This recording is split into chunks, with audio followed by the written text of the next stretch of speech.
I have one of these testing units that continuity tests between the HDMI cables. And this one just came with that stream box, which I found out that the operating system is just based off X1. So we got the remote and we got the video here. So this is actually a brand new HDMI cable. So let's take the dust cover off. So let's see here. Let's make sure I plug this into the main. And the other one I'm going to plug into the remote. Okay, so this one can do 4K. As you can see, the notification, that's for my camera's refresh rate. You see that? Let's do it again. All the lights are on, which means that it's happy with this cable. And you can see here, it's also happy with that cable. So one thing to be note of with different types of HDMI cables is many HDMI cables can have the most of the ground pin shielding pins excluded from making the cable for cost saving, especially dollar store HDMI cables. But HDMI cables like these ones here are really good quality, have all the pins connected, and when it has all the pins connected, it can go up to 4K and 8K, I believe. It depends on the cable's resistance. But whenever all the lights on here are on, it means the cable can do 1080p. I mean 4K. If you see some lights that are not on, that's most likely the ground connections. Watch my Vincent's video of these HDMI testers. He's really knowledgeable. He even has paperwork with the ports, because this is basically a continuity test between the port. So all this does is it tests each connection, and it runs on one 9-volt battery. So of course, if there's nothing in there, it's just going to say open. Cross means if the wires are crossed together. Short means if there's a short in the cable.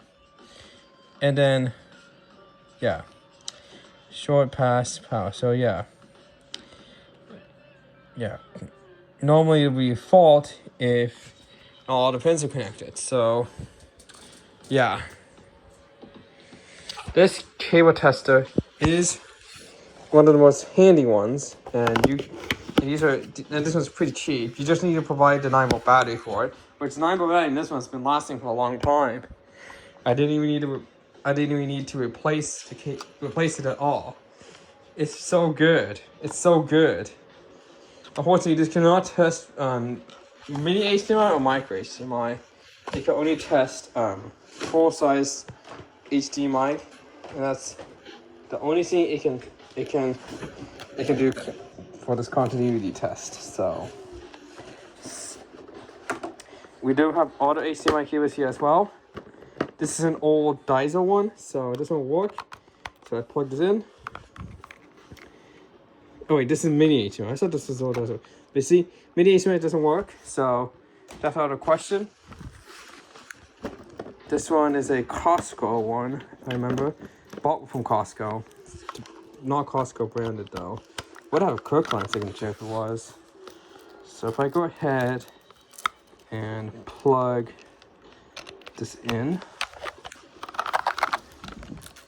turn on, you can see it's perfect with this cable. The flickering is just from my camera's refresh rate. Don't tell me that that the flickering is an issue. This one, I do have another one of these cables, which also has ultra high speed HDMI cable. If let's see here.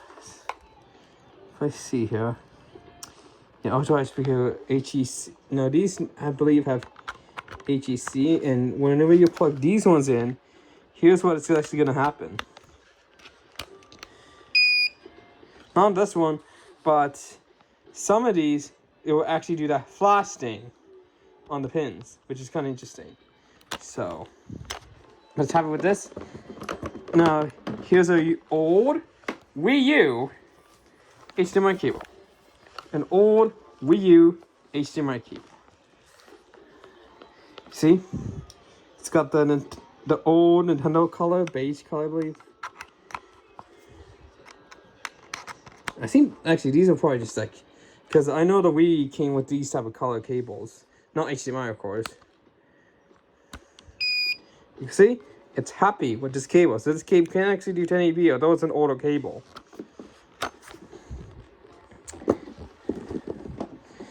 So if you get anything from Dollar Tree, just note that some pins may not be lit because those are the ground, excluding the ground pins for cost saving.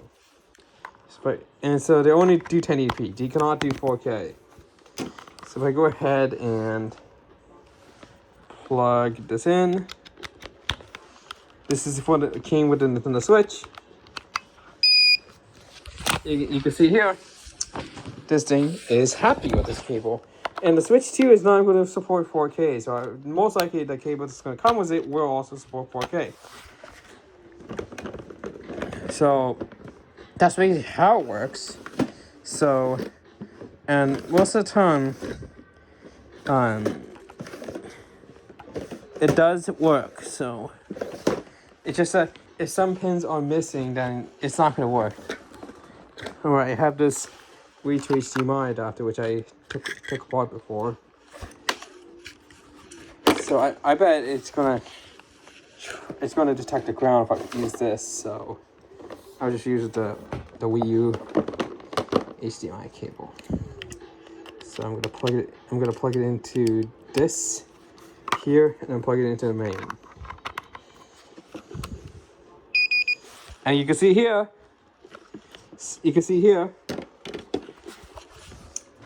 Some of the pins are not connected, and those are ground pins.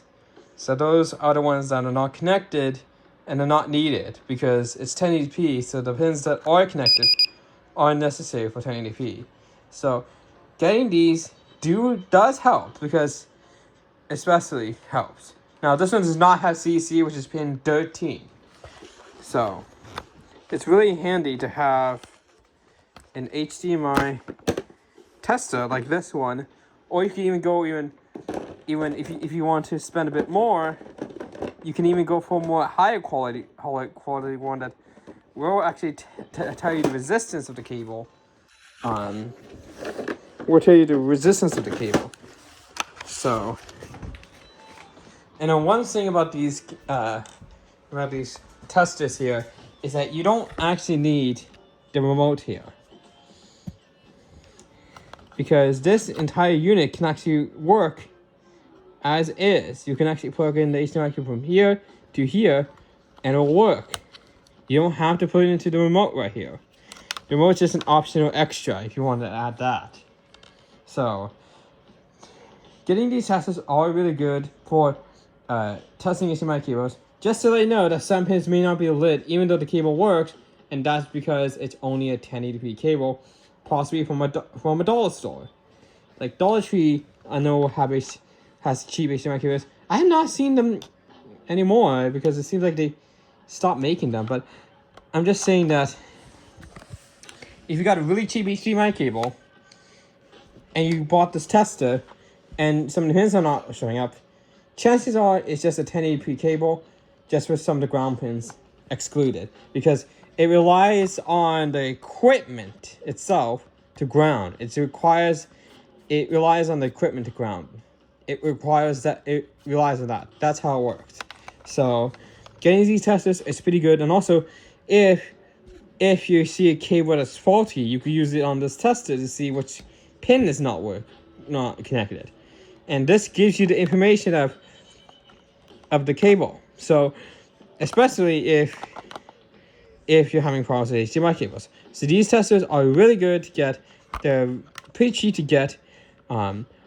These are one of the things you can get, and since these use all LEDs here, the battery's gonna last pretty long. This is the battery I put in, and I had not replaced this at all. Hasn't even expired, but it's almost about to expire though. But I am surprised that this thing still is running. So now when you get this meter, it's not going to come with a battery, so you will have to provide your own 9-volt battery to put in here. So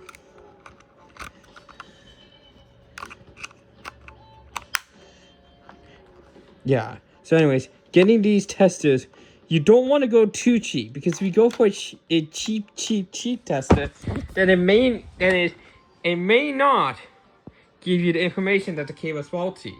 Even though the cable doesn't work and then the tester says it's good, don't rely on those testers. Always try to get testers that look like this and has a good review on it. Always go with my baby is suggesting with this type of HDMI tester. This is how you can test HDMI cables. And also I use this to test if it supports 1080p only, or it also supports 4K, like this cable here. This cable is actually really good, actually. Surprisingly good. And I'm gonna save this one because it is a good cable, so I'm saving it. But getting these testers means that you get really good information on which pins are not working, and you also can test to see if the cable can do 4K. I hope you guys enjoyed.